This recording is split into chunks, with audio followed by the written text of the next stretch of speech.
क्या होता है? तो रिसर्च, रिसर्च किसी भी चीज़ को दोबारा सर्च करते हैं उसको रिसर्च बोला जाता है। ये साइंटिफिक और सिस्टमेटिक तरीके से किया जाता है, और साइंटिफिक और सिस्टमेटिक तरीके से करेंगे तो क्या होगा, हमारा नॉलेज बढ़ेगा।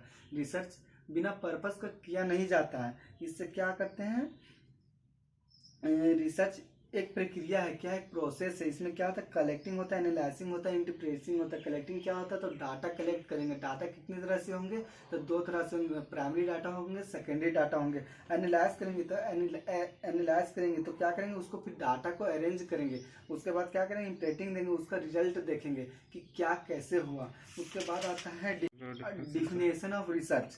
और इसका जो प्रोफेशन वर्न के शब्द में, रिसर्च एक सिस्टमैटिक इन्वेस्टिगेशन है।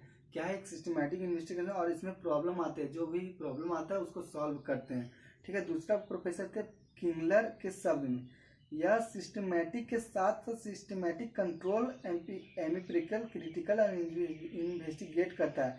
एम्पिरिकल मतलब रिसर्च जो है सामने देख कर किया जाता है। ठीक है। और इन्वेस्टिगेट मतलब जांच पड़ताल करके, इन्वेस्टिगेट करके किया जाता है। अब यहाँ दिखाते हैं क्या होता है कि इसमें पैसेंस होना चाहिए। जैसे कोई भी कार्य करते हैं तो उसमें पैसेंस, जैसे बोतल बनाने के लिए अगर मेरे पास पैसेंस नहीं हो, एक ही बार में तो नहीं बना होगा बोतल तो बनाने के लिए कितने भी वैज्ञानिक आए होंगे कि कैसे बनेगा, क्या बनेगा, तो उसके लिए पैसेंस रखे, उसके बाद ही रिसर्च हुआ। उसके बाद आता है सिस्टमैटिक इन्वेस्टिगेशन। सिस्टमैटिक तरह से इसको इन्वेस्टिगेट किए, जांच पड़ताल करके किए।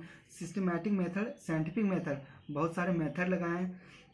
इससे क्या हुआ, आइडियल नॉलेज हमारा बढ़ा। इससे कंट्रोल एम्पिरिकल हुआ, सेमीपिरिकल हुआ। इससे क्या हुआ, कंट्रोल हुआ। इस पर कोई भी चीज़ करने के लिए हमें कंट्रोल की ज़रूरत होती है। इससे क्या हुआ, रिसर्च दो शब्दों से मिलकर बना, पहला तो री प्लस सर्च।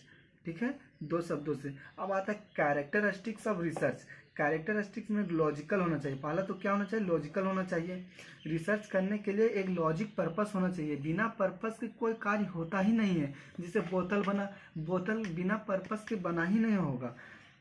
दूसरा एम्पिरिकल होना चाहिए। एम्पिरिकल मतलब सामने देखकर, जैसे सामने देखकर जांच पड़ताल करके। जैसे हम ये बोतल बना लिए, इसको हम देखे ही नहीं और तैयार कर दिए, बाद में यहाँ छेदा हो गया तो ये गलत हो जाएगी। इसलिए सामने देखकर एम्पिरिकल से होना चाहिए, साइक्लिकल होना चाहिए। जो प्रॉब्लम पे स्टार्ट होता है और प्रॉब्लम पे ही खत्म होता है। इसमें ऑब्जेक्टिविटी होना चाहिए। जैसे में ऑब्जेक्टिविटी मतलब होता है ईमानदारी। कोई भी कार्य अगर हम करते हैं तो ईमानदारी से करना चाहिए। इसमें हॉनेस्टी होना चाहिए, झूठ का सहारा नहीं लेना चाहिए। बाद में होता है रिसर्च एक पर्पस के लिए करना चाहिए। रिसर्च दो शब्दों से मिलकर बनाई, बहुत सारे पर्पस होते हैं रिसर्च के। ठीक है, इसमें बहुत समय लग जाते हैं, इसलिए इसमें पैसेंस होना चाहिए। रिसर्च दो शब्दों से मिलकर बना होता है, प्लस में सोसाइटी से रिलेवेंट होना चाहिए।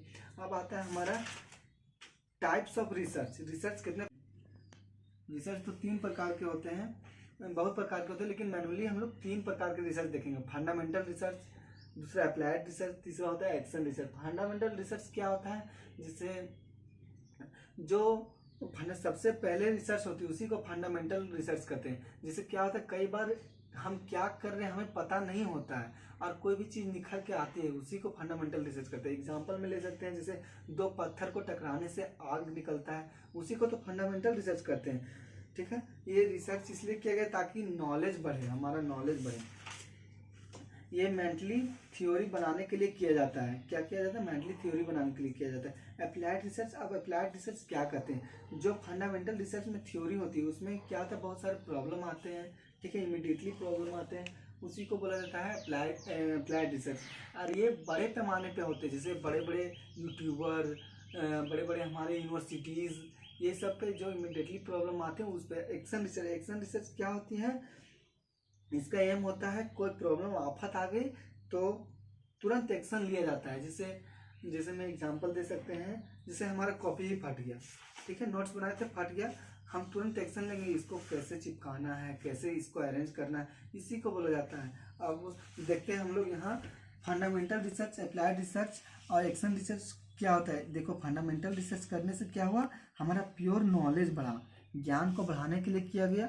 अप्लाइड रिसर्च डिसीजन लेते हैं टू सॉल्व प्रॉब्लम, इसमें सोसाइटी से जो प्रॉब्लम आती हैं उसमें डिसीजन लेते हैं। और इसमें क्या, कटलिंगर जो थे 1940 में ये प्रॉब्लम सॉल्व किए थे। एक्शन रिसर्च इन्होंने बोला था एलोगेट प्रॉब्लम, जैसे छोटे लेवल पर जो प्रॉब्लम आती है उसी को बोला जाता है। जैसे एक्शन रिसर्च को ऐसे भी समझ सकते हैं हम लोग, ठीक है।